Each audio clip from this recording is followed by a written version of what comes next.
آقا فرماتے ہیں کہ ایک آدمی قیامت کے دن اس کا نامہ اعمال اس کے سامنے کھول دیا جائے گا۔ اب جس بندے کا، جس شخص کا نامہ اعمال کھلے گا وہ دیکھ کر حیران ہو جائے گا کہ میں نے حج کیا نہیں تھا، میرے نامہ اعمال میں کہاں سے آ گیا؟ میں نے صدقہ و خیرات کیا نہیں تھا، میرے نامہ اعمال میں کہاں سے آ گیا؟ کرتے کرتے نیکیوں کا پہاڑ لگ جائے گا۔ آپ سبحان اللہ کہہ سکتے ہیں، نیکیوں کا پہاڑ لگ جائے گا۔ وہ سوال کرے گا کہ اے فرشتوں، یہ اعمال کہاں سے آئے؟ اب فرشتے اس کو جواب دیں گے۔ امام طبرانی نے کوٹ کیا ہے، ابو سعید خدری راوی ہیں، فرشتے کہیں گے کہ جب تم مر گیا تھا تیری اولاد دعا کرتی رہی، خدا عطا کرتا گیا۔ اب بات سمجھنے کی کیا ہے کہ اگر سارے تعلق ختم ہو جاتے تو کیا مصطفیٰ فرماتے خدا درجے بلند کر دیتا؟ ایک بات۔ دوسری بات کہ لوگوں، اگر اولاد اچھی ہو تو مرنے کے بعد بھی والدین کو ٹھنڈک پہنچا دیتی ہے۔ یہ بات اپنے دل پہ لکھ لیں اور نوجوان میری آنکھوں میں آنکھیں ڈالیں کہ وہ کون سی تعلیم، وہ کون سی ایجوکیشن آپ نے پڑھ لی کہ جس نے آپ کو ماں باپ سے بیگانہ کر دیا؟ وہ کون سا دین آپ نے پڑھ لیا جس نے آپ کے اندر سے رشتوں کا احساس ختم کر دیا؟ کیا پڑھا ہے آپ نے؟ میرے آقا فرماتے ہیں اولاد دعا پیچھے سے کرتی ہے، کرم خدا آگے کر دیتا ہے۔ ایک حدیث پاک۔ دوسری حدیث پاک میری طرف سے تحفہ سمجھ لیں۔ اس حدیث پاک کو امام ترمذی نے نوادر الاصول میں اور اعلیٰ حضرت نے اپنے فتاوی میں کوٹ کیا ہے۔ میرے آقا فرماتے ہیں کہ سنو، آج تمہیں کیسی دعا بتاتا ہوں۔ آقا کیسی دعا؟ فرمایا اسے کاغذ پر لکھ کر میت کے سینے کے اوپر رکھ دینا کفن کے نیچے۔ آقا پھر کیا ہوگا؟ فرمایا یہ لکھا ہوا کلام جب میت کے ساتھ قبر میں جائے گا خدا اسے عذاب نہیں دے گا۔ اگر آپ سبحان اللہ کہیں تو میں بتا سکتا ہوں وہ الفاظ کون سے ہیں۔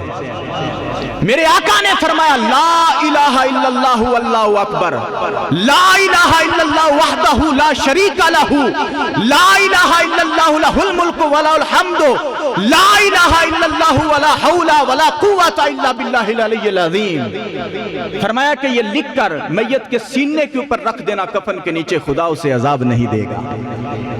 میرے آقا فرماتے ہیں، توجہ سے سننا، آقا فرماتے ہیں کہ لکھا ہوا کلام میت کو فائدہ دیتا ہے۔ لکھا ہوا کلام میت کو فائدہ دیتا ہے۔ ارے سوچو کہ جب لکھا ہوا کلام فائدہ دیتا ہے تو پڑھا ہوا کلام کتنا فائدہ دیتا ہوگا؟ پڑھا ہوا کلام کتنا فائدہ دیتا ہوگا؟ ایک اور حدیث پاک سن لیں، ایمان تازہ ہو جائے گا۔ صحاح کی حدیث پاک ہے، میرے آقا کا گزر ایک قبرستان سے ہوا، نگاہ نبوت نے دیکھا دو قبر والوں کو عذاب ہو رہا ہے۔ میرے آقا نے دیکھا قبر والوں کو عذاب ہو رہا ہے۔ میرے آقا جہاں نبی ہیں وہاں رحمت للعالمین بھی ہیں۔ آقا نے دیکھا قبر والوں کو عذاب ہو رہا ہے، پاس لگے درخت کو دیکھا تو درخت کی ٹہنی خدا کا ذکر کر رہی تھی۔ آقا نے اس ٹہنی کو توڑا، ایک قبر پہ لگا دی، دوسری قبر پہ لگا دی۔ صحابہ نے عرض کی کہ یا رسول اللہ یہ کیا معاملہ ہے، یہ کیا ماجرا ہے؟ آپ نے پہلے تو ایسا کبھی نہیں کیا۔ تو میرے آقا نے فرمایا کہ اے صحابہ، قبر والوں کو عذاب ہو رہا تھا، ٹہنی خدا کا ذکر کر رہی تھی، اب ٹہنی قبر پر لگ چکی ہے، جب تک یہ ذکر کرتی رہے گی قبر والوں کو فائدہ ہوتا رہے گا۔ ارے سوچو کہ ٹہنی ذکر کرے تو خدا اپنی رحمتیں اتارے۔ اے انسان سوچ، تو امتی ہو کہ جب ذکر کرے گا خدا کتنی رحمتیں اتارے گا۔ بخاری کی حدیث پاک ابن ماجہ کی، حضرت ابو ہریرہ بیان کرتے ہیں، میرے آقا نے فرمایا ایک آدمی جنت میں ہوگا، جنت میں اچانک جنت کے اندر اس کا درجہ بلند کر دیا جائے گا۔ وہ حیران ہوگا کہ میرے اعمال تو منقطع ہو گئے، میں جنت میں ہوں، میرا درجہ کیسے بلند ہو گیا؟ یا رسول اللہ قربان جائیں، آپ نے کیسا اسلام دیا، آپ نے کیسا دین دیا؟ درجہ بلند ہوگا، سوال کرے گا کہ میرا درجہ کیسے بلند ہوا؟ تعجب میں مبتلا نہ ہو، تیری اولاد نے دعا مانگی ہے، مغفرت کی دعا مانگی ہے، وہ خدا گوارا ہی نہیں کرتا کہ اگر کوئی اس سے مانگے اور وہ عطا نہ کرے، وہ خدا گوارا ہی نہیں کرتا۔ میرے آقا کی حدیث پاک ہے، آقا فرماتے ہیں امتی امت مرحومت، میری امت جو ہے نا وہ رحم کی گئی امت ہے۔ ہمارا کوئی فوت ہو جاتا ہے تو ہم اس کے ساتھ نام کے ساتھ لگاتے ہیں مرحوم، اگر کوئی عورت فوت ہو جائے تو مرحومہ۔ تو میرے آقا نے فرمایا میری امت کے اوپر اللہ رب العزت نے رحمت فرمائی ہے۔ صحابہ نے سوال کیا کہ یا رسول اللہ کس طرح آپ کی امت کے اوپر اللہ رب العزت نے رحمت فرمائی ہے؟ تو میرے آقا نے فرمایا کہ میری امت کے اوپر اللہ رب العزت نے اس طرح رحمت فرمائی ہے کہ تدخلوا قبورها بذنوبها وتخرج من قبورها ولا ذنوب علیها۔ امام الانبیاء فرماتے ہیں میرے امتی جب قبروں میں جائیں گے تو گناہ ساتھ ہوں گے، لیکن قیامت کے دن جب اٹھیں گے تو گناہ معاف ہو چکے ہوں گے۔ جائیں گے تو گناہ ساتھ ہوں گے، اٹھیں گے تو گناہ معاف ہو چکے ہوں گے۔ صحابہ نے پھر حیران ہو کر سوال کیا کہ یا رسول اللہ آپ خود فرما رہے ہیں کہ قبر میں جائیں گے تو گناہ ساتھ ہوں گے، اٹھیں گے تو گناہ معاف ہو چکے ہوں گے، وہاں جا کے انہوں نے نمازیں نہیں پڑھی، روزے نہیں رکھے، صدقہ و خیرات نہیں کیا، تو قبر میں لیٹے لیٹے گناہ کیسے معاف ہو گئے؟ اب میرے آقا فرماتے ہیں وہ جو پیچھے تعلق والے چھوڑ آئے تھے، اگر اولاد فوت ہو گئی تھی تو والدین کو چھوڑ کے آئی تھی، اگر بھائی فوت ہو گئے تھے تو بھائیوں کو چھوڑ کے آئے تھے۔ میرے آقا فرماتے ہیں وہ جو دعا مانگتے تھے ربنا اغفر لی ولی والدی، کہ یا اللہ مجھے بخش دے، میرے والدین کو بخش دے، حضور کی ساری امت کو بخش دے، تمام مومنین کو بخش دے۔ حضور فرماتے ہیں پچھلوں کی دعاؤں سے اگلوں کے گناہ معاف ہو جاتے ہیں، پچھلوں کی دعاؤں سے اگلوں کے گناہ معاف ہو جاتے ہیں۔ تو امام الانبیاء کے غلاموں اب دوسری طرف آئیں، میرے آقا فرماتے ہیں جو بچہ پیدا ہوتا ہے نا، جس مٹی سے اللہ اس کا خمیر لیتا ہے تو اللہ رب العزت فرشتے کو بھیج کر ہر پیدا ہونے والے بچے کی قبر کی مٹی اس کی ناف میں چھڑکوا دیتا ہے۔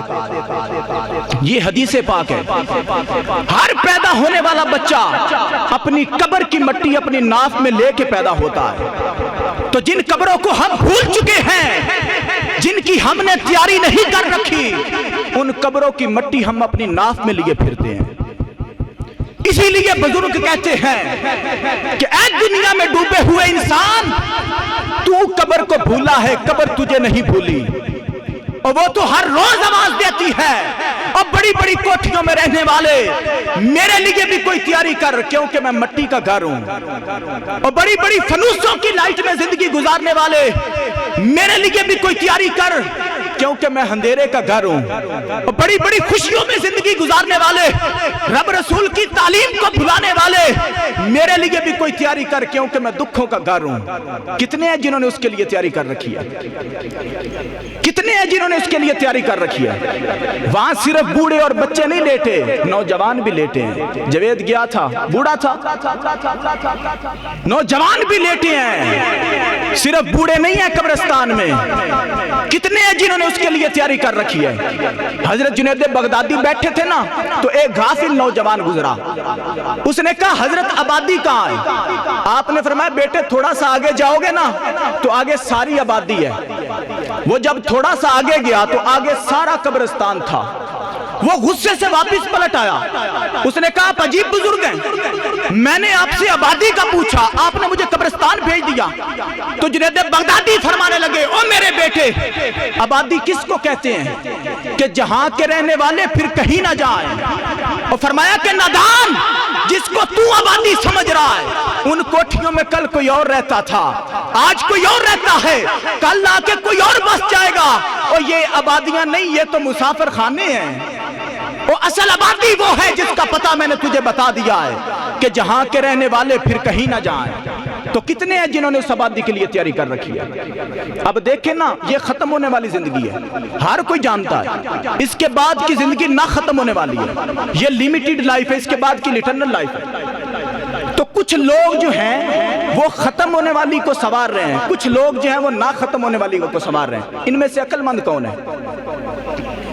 میرے آقا نے نا صحابہ سے پوچھا کہ آقا کہ اے صحابہ بتاؤ سب سے عقل مند کون ہے؟ تو صحابہ نے عرض کی کہ یا رسول اللہ آپ فرمائیں۔ تو آقا نے فرمایا سب سے عقل مند وہ ہے جو ہر وقت قبر کی تیاری کرتا رہتا ہے۔ تو بتائیں کتنے عقل مند ہم میں؟ اس حدیث پاک کو اس سامنے رکھ لیں اور اپنا خود موازنہ کریں کہ ہم میں سے کتنے عقل مند۔ حضرت شیخ شبلی ایک بزرگ تھے نا، تو ان سے کسی نے پوچھا کہ حضرت آپ کے گاؤں میں پاگل کتنے ہیں؟ تو آپ ہنس پڑے، کہنے لگے پاگلوں کا نہ پوچھو، گنتی بڑی لمبی ہو جائے گی۔ فرمایا پاگلوں کا نہ پوچھو، گنتی بڑی لمبی ہو جائے گی، اور پاگلوں سے تو شہروں کے شہر بھرے ہیں، آبادیوں کی آبادیاں بھری ہیں۔ فرمایا پاگلوں کا نہ پوچھ، میں تجھے بتاتا ہوں میرے گاؤں میں عقل مند کتنے ہیں۔ 4-5 بندے صرف ان کا نام لیا کہ جو اذان ہوتے ہی مسجد میں بھاگ جاتے تھے۔ فرمایا یہ عقل مند ہے میرے گاؤں میں، باقی سارے کے سارے پاگل ہیں۔ اب بتاؤ کتنے عقل مند ہیں؟ کہنے کو تو جس کی پشت پہ ہاتھ رکھو وہی عاشق رسول بنتا ہے۔ بزرگ کہتے ہیں اگر کوئی تجھ سے پوچھے نا کہ تو حضور کا عاشق ہے تو چپ کر جا۔ کیوں؟ اس لیے کہ انکار کرتا ہے تو کافر ہوتا ہے، اگر کہتا ہے کہ مجھے حضور سے عشق ہے تو منافق ہوتا ہے۔ کیوں منافق ہوتا ہے؟ اس لیے فرمایا کہ حضور کے عاشق تیرے جیسے نہیں ہوتے، اور انڈیا کی فلمیں دیکھے اور کہے کہ مجھے حضور سے عشق ہے، تماشوں کے گانے سنے اور کہے کہ مجھے حضور سے عشق ہے، ماں بہنیں بیٹیاں ننگے سر بازاروں میں پھریں اور کہیں کہ ہمیں حضور سے عشق ہے، ڈیروں پہ بیٹھ کے تاش کی بازی نہ چھوڑیں، رب کی نمازیں چھوڑ دیں اور کہیں کہ ہمیں رسول سے عشق ہے، ڈیروں پہ بیٹھ کے حکے کے کش نہ چھوڑیں اور رب کی نمازیں چھوڑ دیں اور کہیں کہ ہمیں رسول سے عشق ہے۔ کہا کہ چپ کر جا، حضور کے عاشق تیرے جیسے نہیں ہوتے۔ حضور کے عاشق کون تھے؟ اور تو ٹانگوں والا ہو کے حضور کی نماز کے لیے نہ نکل سکا، وہ ویل چیئر پر بیٹھنے والا بابا فیض آباد پہنچ گیا۔ عاشق اس کو کہتے ہیں۔ تو امام الانبیاء کے غلاموں، اگر حضور کے سچی عاشق دیکھنے ہیں نا تو لنگر کھاتے ہوئے نہ دیکھا کریں بلکہ نماز پڑھتے ہوئے دیکھا کریں۔ اللہ کی بارگاہ میں دعا ہے اللہ رب العزت عمل کرنے کی توفیق عطا فرمائے۔